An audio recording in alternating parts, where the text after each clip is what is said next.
솔로몬이 마음을 돌려 이스라엘의 하나님 여호와를 떠남으로 여호와께서 그에게 진노하시니라.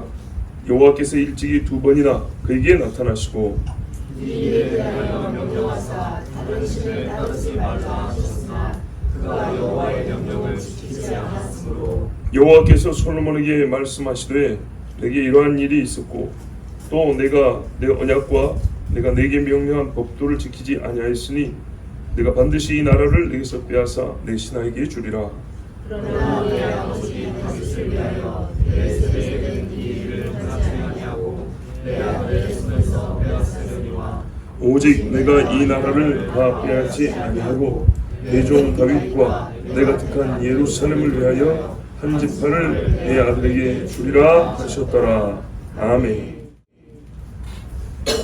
솔로몬이 마음을 돌렸다 그랬습니다. 원래는 하나님을 향해 있었는데 그가 마음을 하나님 밖으로 하나님과 등지는 쪽으로 돌려버렸습니다.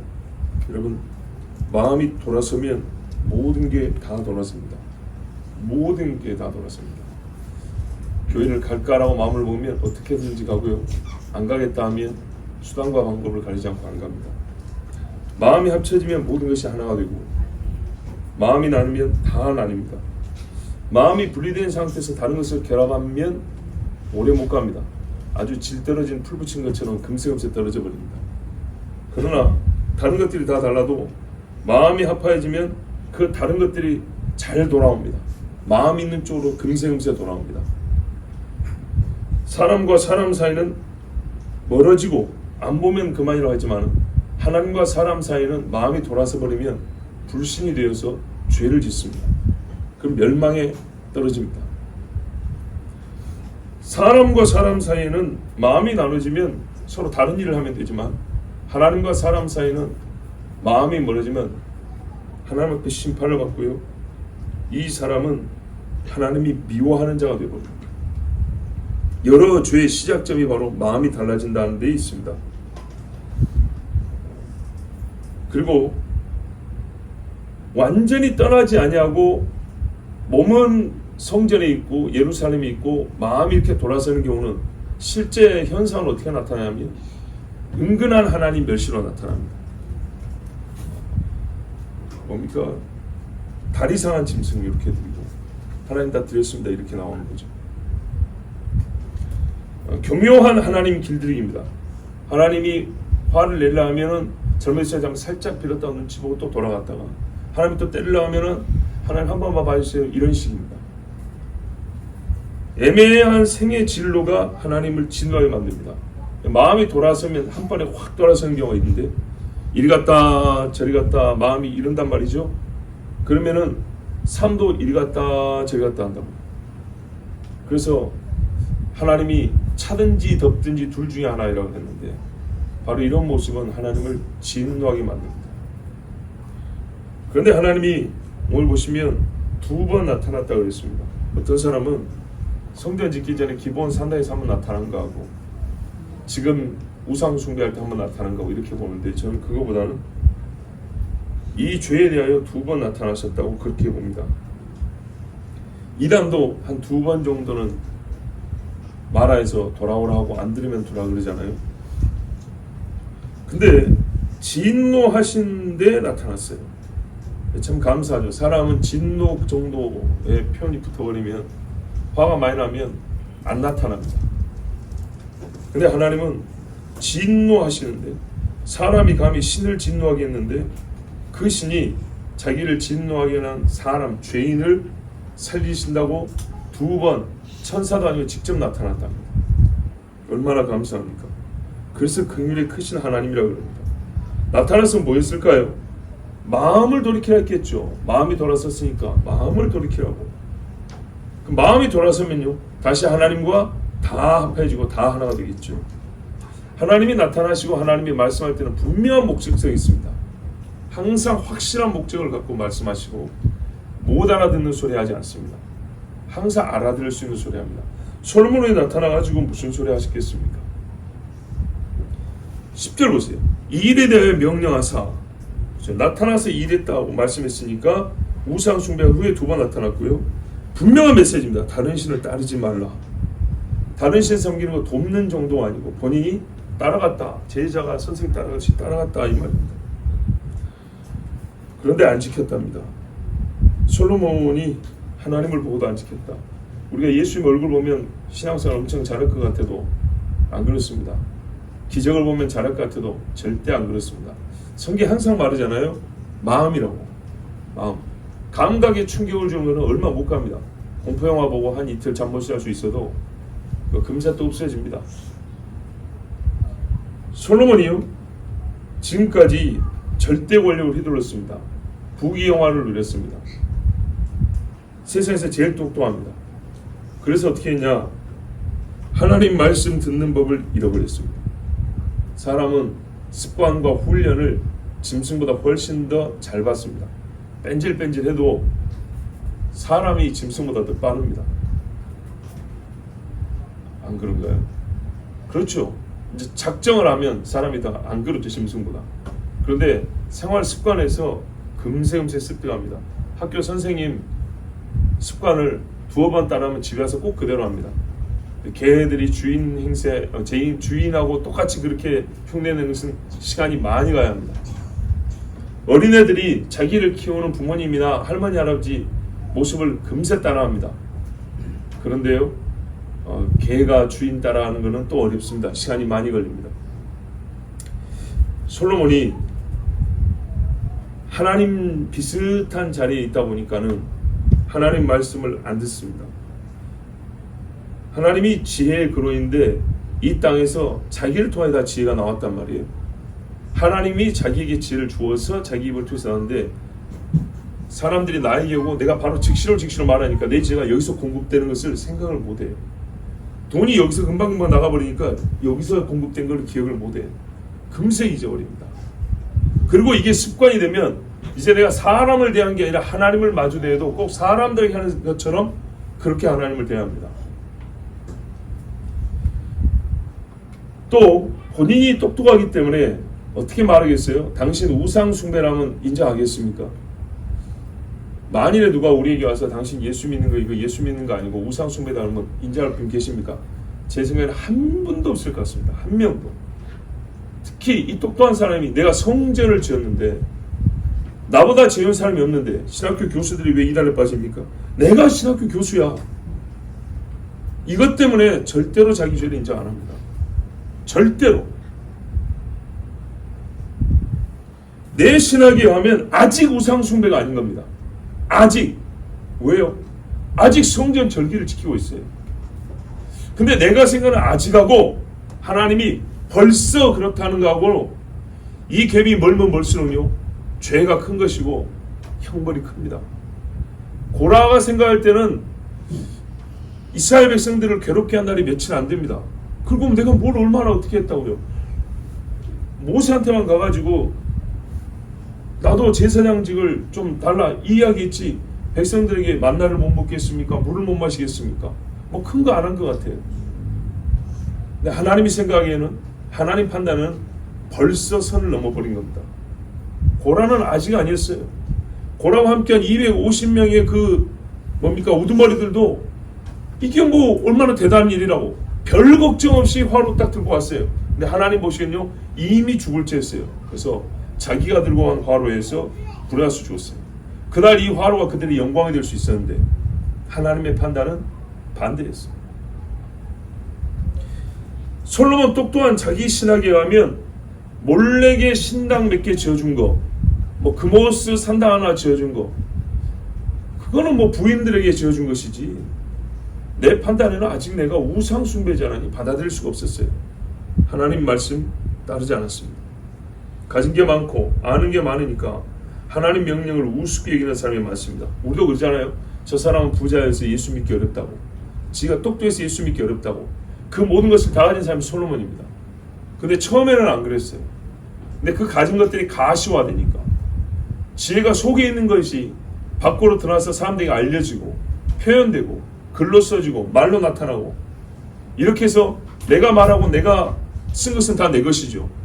자기 지혜가 계속 지혜의 소유물들을 만들어냅니다. 생산물들을 만들어낸다고. 많아요. 조금 가진 금으로 뿌리고 뿌렸더니 금이 100배, 1000배 더 들어온단 말이죠. 이제 내가 뿌려서 얻은 열매가 많아요. 그럴수록 사람은 교만해져서 하나님 말씀 안 듣습니다. 하나님이 청한 게 아니고 명령을 했습니다. 그런데 안 들었습니다. 하나님 명령을 안 들을 때 그 사람의 마음은 하나님을 가벼이 여기는 겁니다. 여호와께서 또 말씀했습니다. 그냥 다른 신을 따르지 말라고만 하지 아니하였고 11절에 보면 생각나게 하셨어요. 너에게 이러한 일이 있었고 그러니까 우상 숭배가 있었다는 얘기입니다. 또 내가 언약을 맺지 않았냐. 내가 너에게 명령한 법도도 있지 않냐. 이 언약은 그 아버지와도 맺은 것이고 또 솔로몬과도 맺은 겁니다. 우리가 잘 아는 대로 솔로몬이 하나님 앞에 1000번째 들었을 때 그 다음에 하나님이 맺은 언약이 있잖아요. 네가 네 아버지 다윗처럼 그렇게 살아라. 내가 너 지혜를 구하는데 참 너희 아버지같이 마음이 그렇구나. 뭐 그대로 쭉 가면 된다. 그러니 그렇게만 하면 내가 부귀도 주고 수명도 길게 해주고 사방에 평안도 주고 성전도 짓고 다 이렇게 약속했어요. 조상들 때부터 내려온 거고 아버지 다윗에게 약속하신 거고 본인에게도 약속하고 그리고 하나님이 약속 지킨 게 지금 우리가 엊그제까지 읽은 말씀에 그대로 다 나오잖아요. 하나님이 솔로몬이 약속하신 대로 다 줬어요.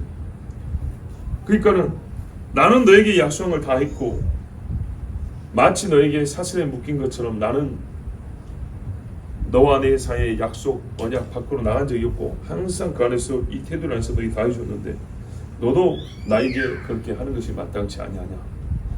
사람과 사람 사이도 당연한 것이죠. 그렇게 하나님이 솔로몬에게 말씀을 했어요.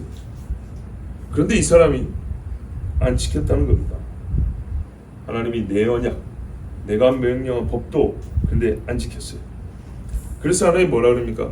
반드시 이 나라를 너에게서 빼앗아 내 신하 종에게 준다 그랬어요.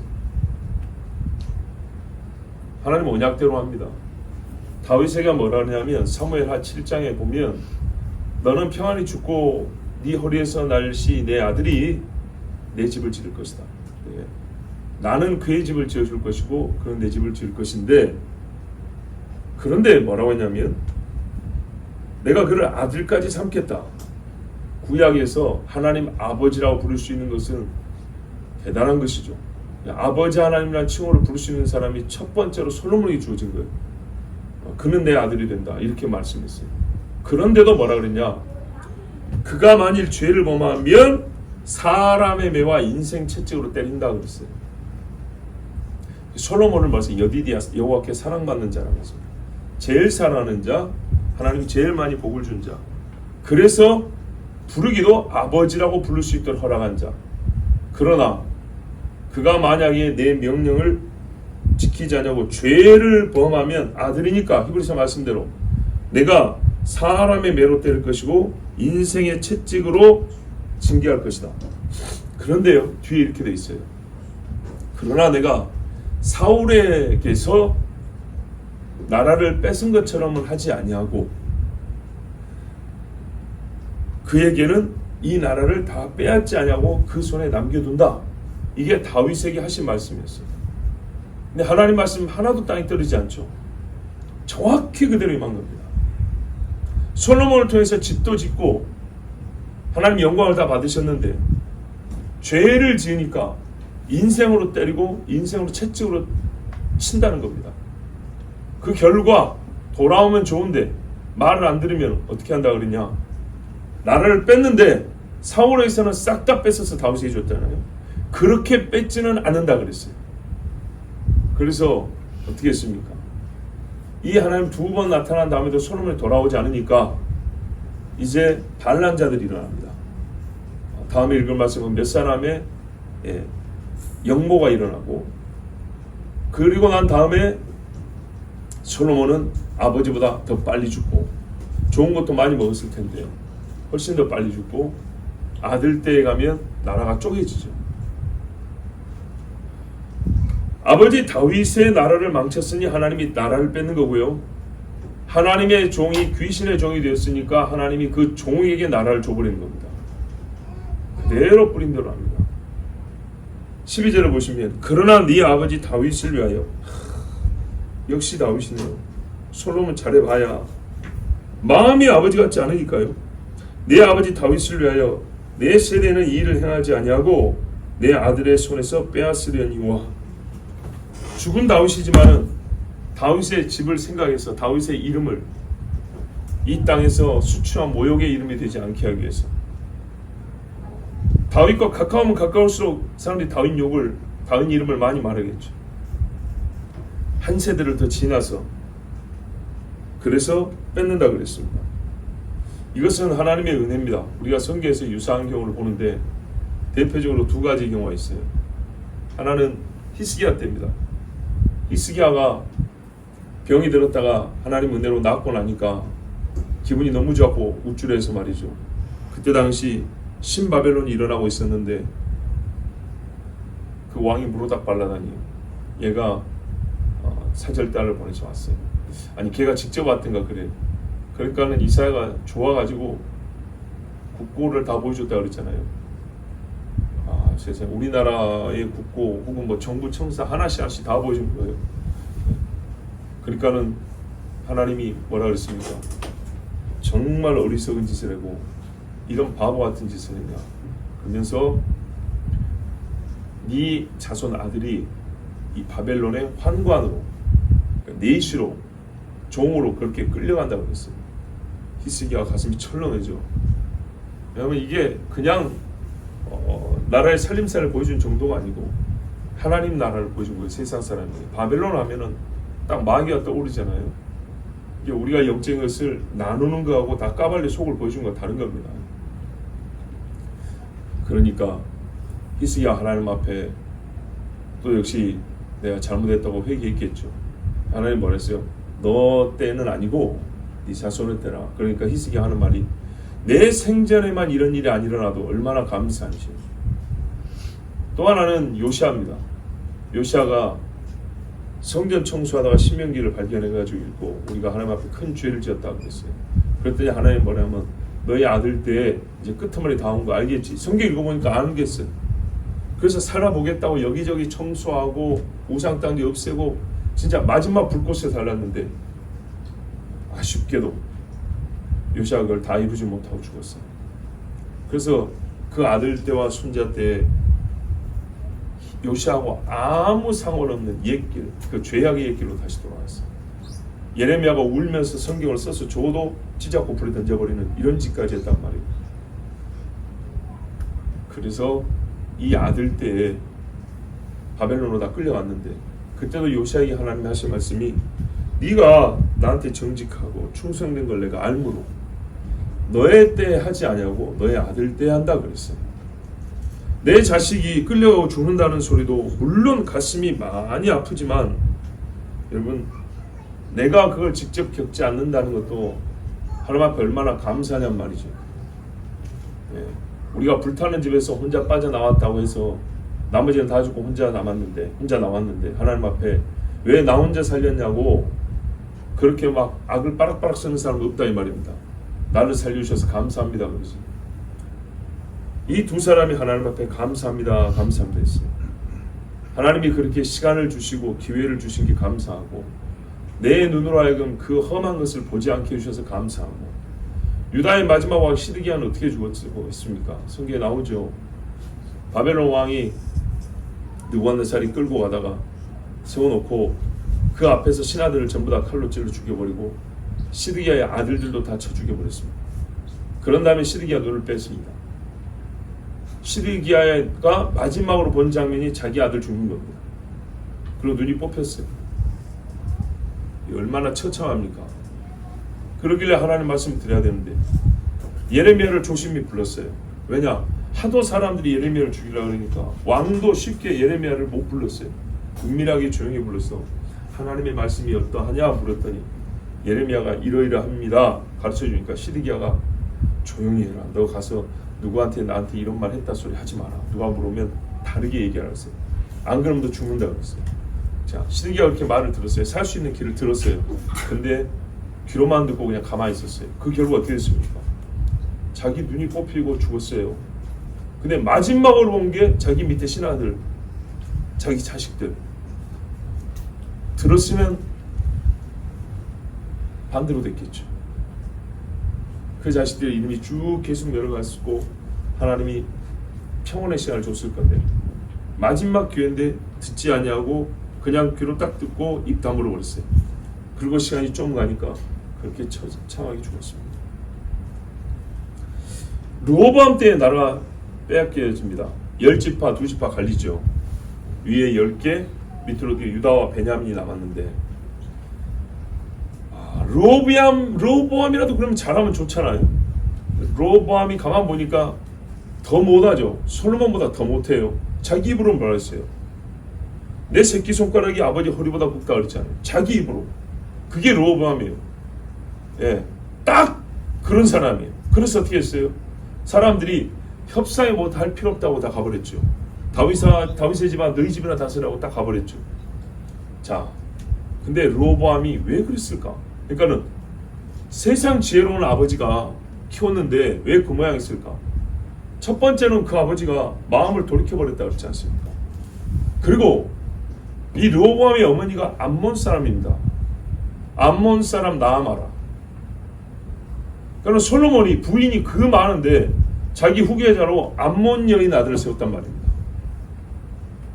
유다 출신 부인도 있었을 것이고 이스라엘의 딸도 부인이 있었을 것인데 분명히 그 1000명이나 되는 여자 중에 꼭 세워도 암몬 여자를 바로도 아니고 말이죠. 그러니까 바로의 부인이 첫 번째 부인이라고 치자면 암몬은 도대체 몇 번째입니까? 그런데 그 암몬 여인을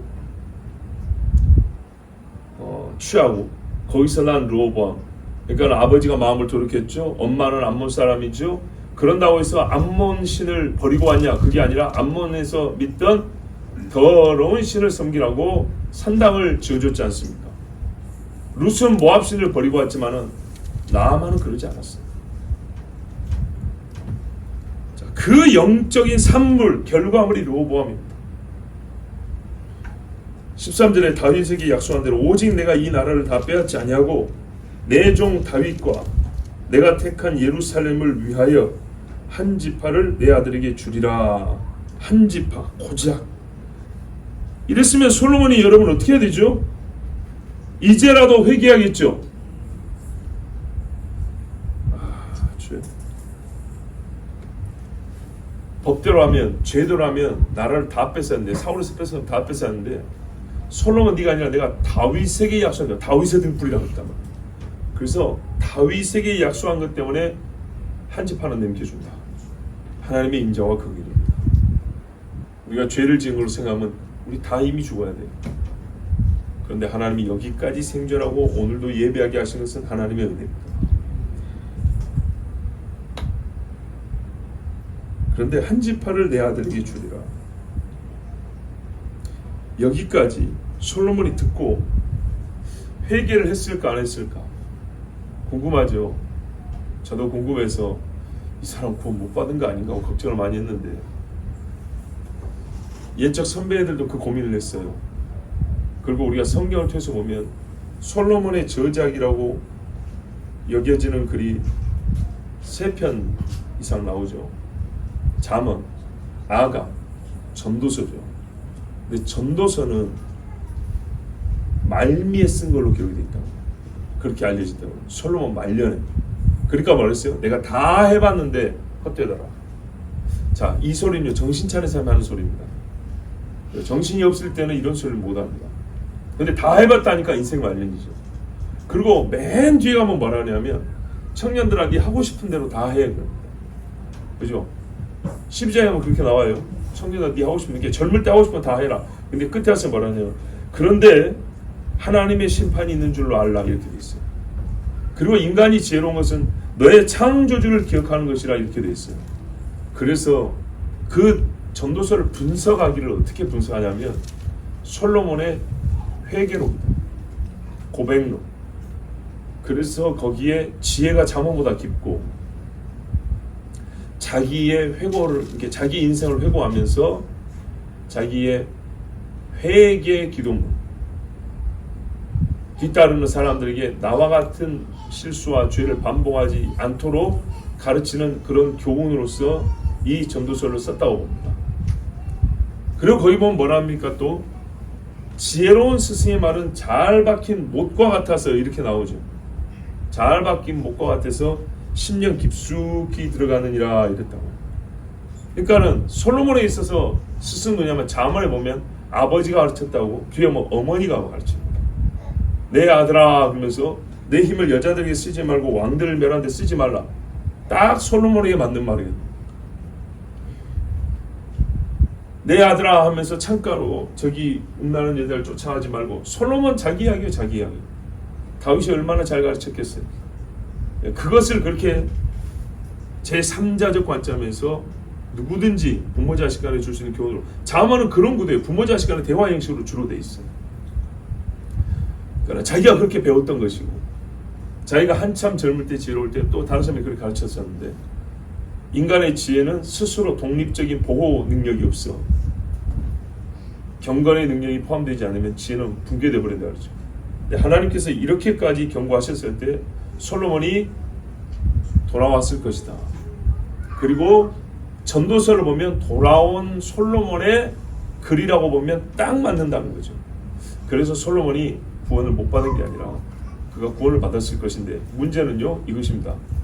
우리가 죄를 짓고 하나님 앞에 회개하면 용서를 받는데, 죄의 결과물들은 용서받는 즉시로 다 거둬지는 게 아닙니다.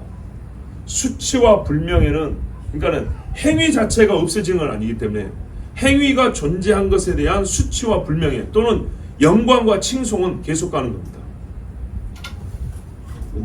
다윗이 훌륭하지 않습니까? 그러나 하나님이 그 죄를 용서해 줬음에도 불구하고 밧세바 우리아 사건은 성경에 기록됩니다. 그래서 이 부분을 읽을 때는 우리가 인상을 찌푸리기도 하고, 다윗이 크게 실수했어. 자, 좋은 말 아니죠. 불명예스럽고 수치스러운 이야기입니다. 그런다고 해서 이 죄를 용서를 못 받았냐? 그건 아니죠. 베드로가 예수님 부인했습니다. 예수님이 용서했습니까? 안 했습니까? 통곡하고 울고 예수님이 부활한 다음에 베드로 만나가지고 용서 다 했어요. 그래서 대사도로 예수님이 키워주셨어요. 그런데 우리가 여전히 그 말씀을 때 베드로는 부끄러운 이름으로 떠오릅니다. 그 장면에서는. 이게 중요합니다. 행위가 죄가 되고 그 죄는 용서받지만 있었다는 행위, 누가 무엇을 했다는 것 자체는 없어지는 게 아니에요. 무가 아니에요. 그렇기 때문에 그 일을 떠올릴 때는 항상 그 일에 대한 판단이 있기 마련입니다. 다윗이 골리앗 죽였어요. 그때 있었던 일이잖아요. 하나님이 상 다 줬잖아요. 나라를 주고 사울의 집도 뺏어주고 수많은 사람이 다윗의 죽인 자는 만만이요 사울의 죽인 자는 천천히요 이렇게 칭송 다 해줬잖아요. 하나님이 지금 하늘나라에 있는 다윗에게 상 다 줬어요.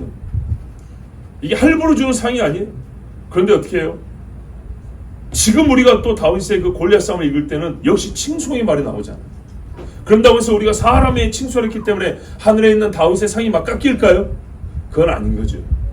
그래서 우리가 조심하고 행위를 잘해야 되는 겁니다. 내가 회개해서 죄 씻음 받은 거는 끝난 거지만은 내가 잘못한 행위를 본받은 그 사람 속에 있는 것까지 내가 회개했다고 없어지는 게 아니라고요. 부모한테 도둑질을 해갖고 자식이 도둑놈이 됐는데 아비는 깜빡해서 회개를 했어요. 근데 그 죄는 용서받지만 자식은 이 밖에서 도둑놈으로 살고 있다 이 말입니다. 그게 없어지는 건 아닙니다.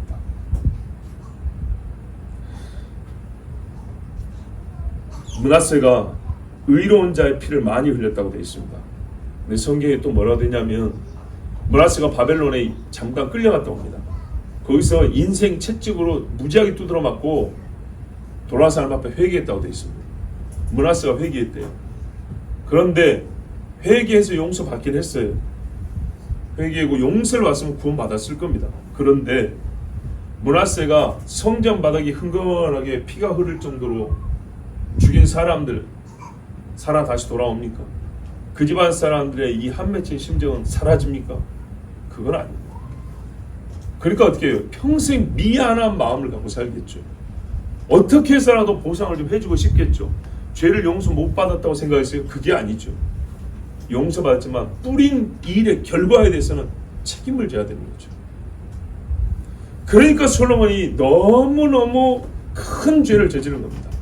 큰 죄일수록 큰 죄를 뿌렸기 때문에 큰 죄에 나오면서 많은 독한 열매가 열리는 겁니다. 그런데 이제 왜 솔로몬이 이렇게 경고를 듣고 돌아왔다고 우리가 또 생각할 수 있냐면, 성경이 명시적으로 솔로몬에서 인정해 준 말씀이 있기 때문입니다. 그게 어디냐면 역대하 11장 13절 이하에 보면 르호보암이 또 모자란 놈이 돼가지고 나라를 당장 찢어 먹었잖아요. 그때 르호보암에 대한 평가를 기록해 놓습니다. 거기에 아버지 솔로몬과 다윗 할아버지 이야기가 붙여져 나와요. 역대하 11장 13절에서 17절까지 제가 읽어드릴게요. 온 이스라엘의 제사장들과 레위 사람들이 그들의 모든 지방에서부터 르호보암에게 돌아오되, 그러니까는 여로보암이 북쪽에서 금송아지 세우지 않습니까? 그러니까는 위쪽 사람들 중에 제사장이 그래도 우리는 르호보암이 모자라도 성전 인내로 가겠다, 어찌 금송아지를 섬기냐고 내려온 사람도 있었어요. 레위 사람들이 자기들의 마을들과 산업을 떠나, 원래 이스라엘 전역에 레위의 성을 하나님 흩어졌지 않습니까? 근데 북쪽이 많았겠죠, 땅이 넓으니까. 근데도 우리가 살 수 있는 터전이지만 이거보다 더 중요한 거는 신앙이다. 그리고 집 버리고 왔다 이 말입니다. 유다와 예루살렘이 이렇습니 여기는 집이 없어요. 유다와 예루살렘 사람들이 집을 내주거나 땅을 내주거나 해야 되는 거예요. 이는 여로보암과 그의 아들들이 그들을 해임하여 여호와께 제사장의 직분을 행하지 못하게 하고, 여로보암이 여러 산당과 순념소 우상과 자기가 만든 송아지 우상을 위하여 친히 제사장들을 세웁니다. 아시는 이야기죠. 아무 사람이나 제사장 세워버렸다고. 특히 여기 순념소, 이거 중요합니다. 바포메트라고 사탄의 형상을 순념소로 나타냅니다. 밑에는 사람이고요, 위에는 염소, 뿔이 이만한 거예요. 여러 가지 귀신의 형상들이 많은데 그 중에 사탄이다, 루시퍼다라고 사람들이 세우는 형상이 바로 염소상입니다. 자, 이스라엘 모든 지파 중에 마음을 굳게 하여 이스라엘의 하나님 여호와를 찾는 자들이, 이제 여러 지파 사람들도 레위 사람들 따라 같이 예루살렘에 이르러 그들의 조상들의 하나님 여호와께 제사하고자 한지라. 이 사람들이 살아있는 사람들이죠. 아무리 자기 기업을 떠나도, 원래 하나님 주신 기업이지만, 이게 내 고향, 본토, 내 집, 그렇지만 여기 있으면 여로보암의 권력 때문에 우상 숭배자가 될 수밖에 없어요. 여기 있을 수 없다. 옛날에 정말 놀라운 게 뭐냐면, 여러분, 6.25 전쟁 끝나고 나니까 남쪽에서 위쪽 간 사람은 몇 명 안 되는데 위에서 내려온 사람은 엄청나게 많죠. 무지하게 많아요. 왜 그렇게 많이 내려왔죠? 정치적 자유 때문에요? 사실은 신앙의 자유가 크죠. 이북에 믿는 사람들 엄청나게 많았거든요. 근데 몇 년 있어 보니까 저기 살 데가 아니에요. 그래서 빵 늘었는데, 우리가 그 잘 아는, 알지만 경험해보지 못했어요. 잘 아는 흥남 철수가 보세요. 흥남이 어디입니까? 남한입니까? 이북입니까? 이북이에요, 이북. 같은 이북 사람들이 죽을까봐 거기서 막 떼거지로 배 타고 철수를 하는데 말이죠. 왜 그러면 됐죠? 한국식으로 말하면 나는 공산당이 싫어했기 때문에, 중공군까지 내려오면 다 죽으니까 도망 내려온 거 아닙니까? 신앙인들이 굉장히 많았죠. 그래서 남한 내려와가지고 이북 사람들이 세운 교회가 얼마나 많습니다. 또 신앙 뜨겁고 대단했고요. 이렇게 믿음을 가진 사람들이 우리가 하나님 여호와께 제사하고자 하노라 하고 내려온 겁니다. 그러므로 3년 동안 유다 나라를 도와 솔로몬의 아들 르호보암을 강사하게 하였으니, 이렇게 내려온 사람들이요, 북쪽에서 나왔는데 신앙이 좋아가지고, 르호보암 같은 개떡 같은 왕이 있는데 오히려 위에서 내려온 사람들이 르호보암을 도와가지고 르호보암이 잠깐이지만 나라를 잘 다스렸다는 겁니다. 3년 동안. 내 새끼손가락이 내 아버지 허리보다 굵다는 이놈이 지게 친구들하고 먹고 마시면서 딱 그 정도에 머물렀던 인간이 오히려 나라가 쪼개진 다음에 저 북쪽에서 신앙을 지켰던 내려온 사람을 보니까 얼마나 낯뜨겁습니까? 부끄럽습니까? 왕이 돼가지고. 할아버지가 다윗인데 이게 보통 부끄러운 일이 아니죠. 그 내려온 사람들이 와서 무슨 말을 하겠어요? 다른 데 안 가요. 예루살렘 성전 중심으로 또 모여들어가지고 이 사람들은 고향도 잃고 집도 잃고 하니까 맨날 기도하고 성전 찾아가지고 제사하고 하니까 바로 궁궐이 성전 옆에 있는데 르호보암이 얼마나 창피했겠어요. 그리고 이 사람들 신앙으로 말미암아 하나님이 신앙인 사람들 보호하시죠.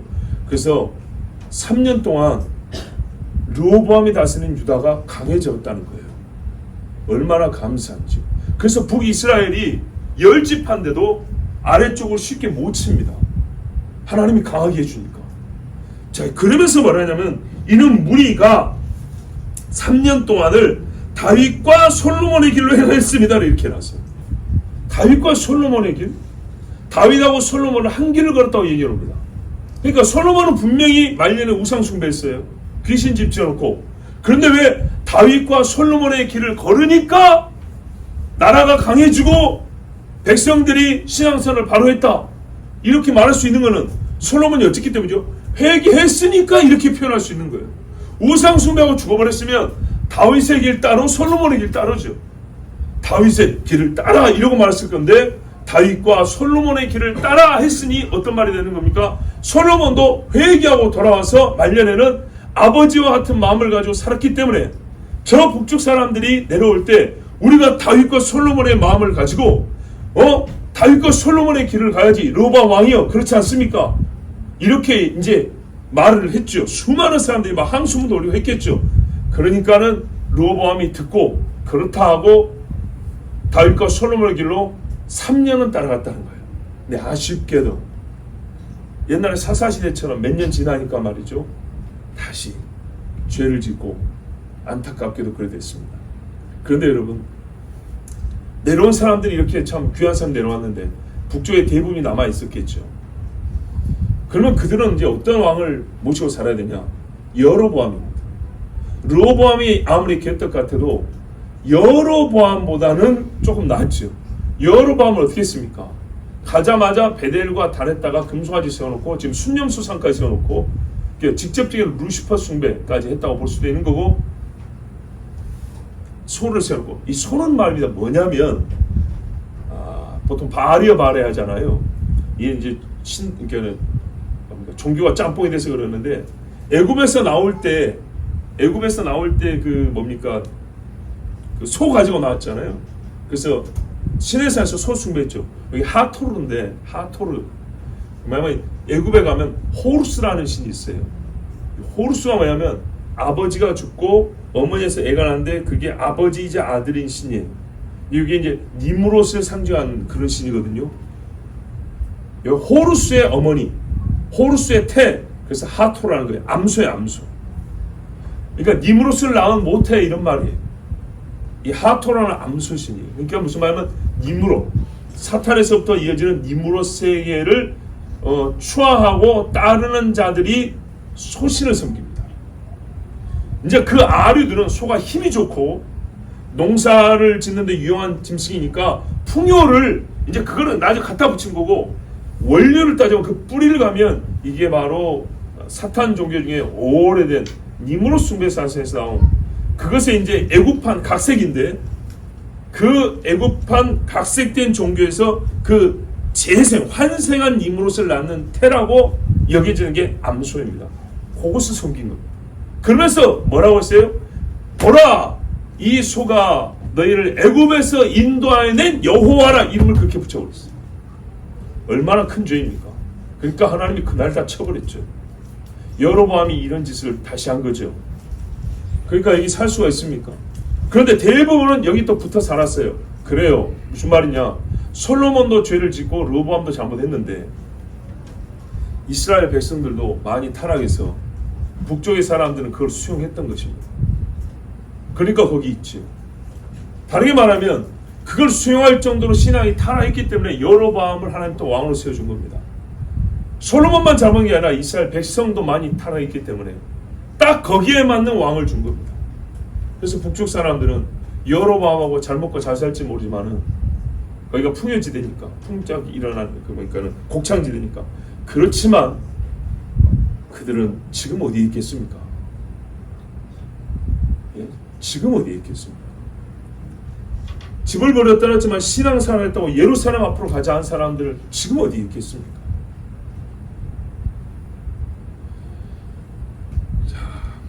그렇게 해서 보면 하나님이 솔로몬에게 은혜를 베푸셨고 솔로몬이 마지막 지혜를 사용해서 하나님께 돌아갑니다. 그리고 하나님이 한 지파를 남겨두셨는데 그냥 떨어뜨린 볕단처럼 그렇게 떨어진 한 지파가 아니라 거기에 믿음의 사람들을 보태주셔가지고 강성해 주시고 10대 1의 싸움에서도 밀리지 않도록 그렇게 해주셨다는 것을 우리가 볼 때 하나님이 얼마나 정말 사랑이 많으시고 인자와 긍휼이 크신 하나님이다. 그러나 공의롭게 판단하시고 항상 성경에는 하박국이 진노 중에라도 긍휼을 잊지 마옵소서. 하나님이 그렇게 하고 계세요. 전 우리 각자의 삶을 그렇게 하고 계세요. 진노하시지만 긍휼을 베풀고 계세요.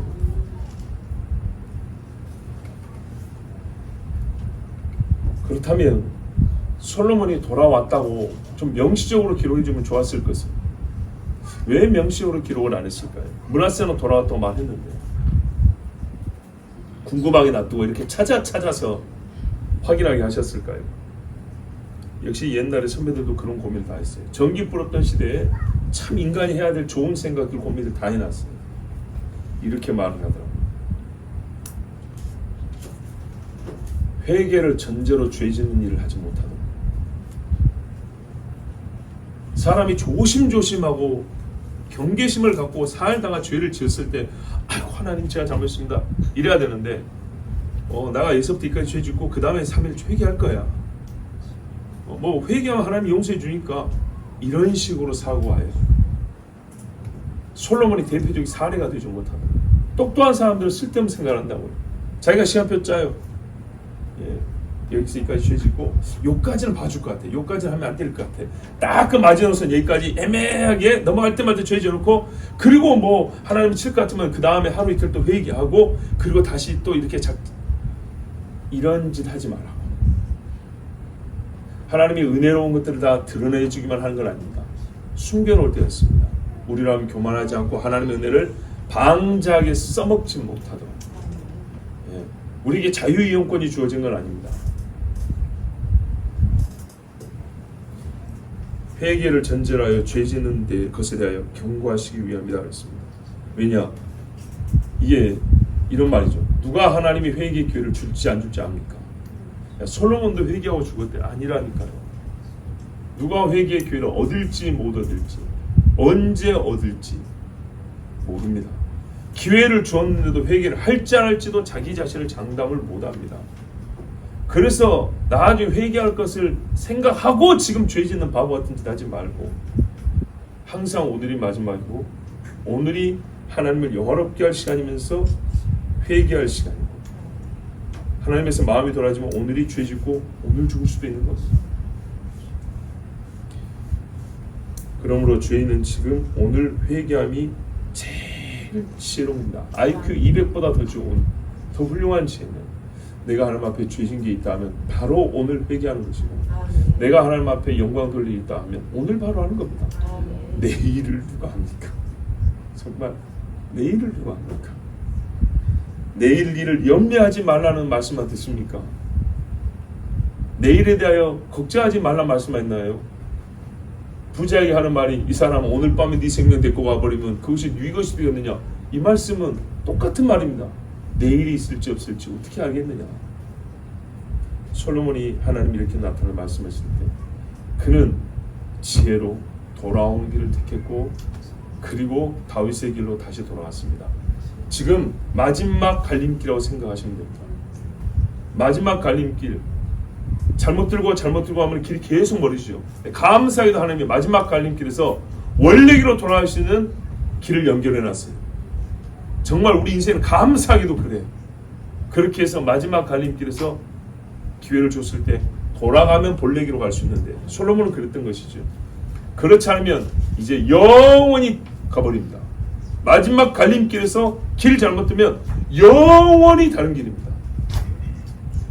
솔로몬의 지혜, 우리 인간이 하나님 앞에 지혜를 구한다면 바로 이 지혜를 구합니다. 하나님 주께서 주신 기회에 대해 다윗의 길로 돌아가게 하옵소서. 아멘. 다윗의 마음을 회복하게 하옵소서. 아멘. 이것이 우리가 가져야 될 지혜고 간구의 기도입니다. 아멘. 우리 함께 이 시간에 기도합니다. 하나님